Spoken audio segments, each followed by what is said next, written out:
In Mozambique ahead of the elections. We are joined on the line from Maputo by SABC reporter Mweli Masilela. Mweli, a very good afternoon to you. Now, you are on the ground in Maputo. Tell us, what are the prospects of holding a free and fair election, considering that just a couple of months ago, Renamo had resorted back to arms?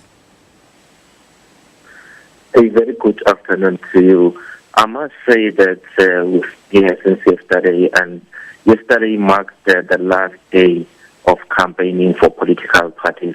But already there were reports that there were clashes on the northern part of Mozambique in Nampula.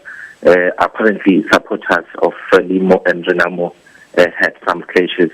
But today we had a chance to speak to one of the leaders of the observer missions here, the one who's leading ASA, which is the Electoral Institute for Sustainable Democracy in Africa. Raila Odinga, who is also the former Prime Minister of Kenya. What he's saying is that he is actually worried, not himself, but also the other observers who are in the country. They are quite concerned about the fact that just 2 days before election day, there are still reports of political intolerance. Mweli, now obviously campaigning, as you mentioned, ended on Sunday, but are you able to tell us in brief about the offers by the presidential candidates? Can you please repeat your question?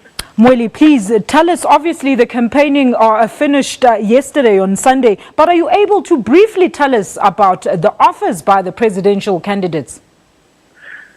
Yes, the ruling party, Frelimo, has actually been putting across the message that they will continue with the work that they've started since the country attained independence.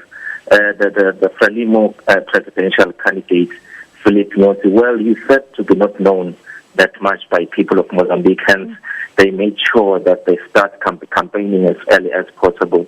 But Philip Yossi is said to be the kind of person who will rely on the outgoing president, Armando Guebuza, for advice and administrative support. And then we've got Afonso Dhlakama, who has been in hiding, actually challenging the ruling party to say that the government is not actually sharing the resources of the country equally, saying that there must be a change of electoral laws in the country, and saying that he wants his soldiers to be also part of the armed forces in the country.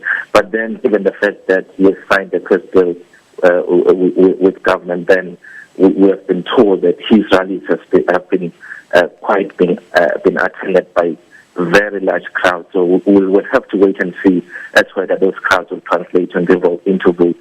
And then we've got the leader of the MDM, the Mozambique Democratic Movement.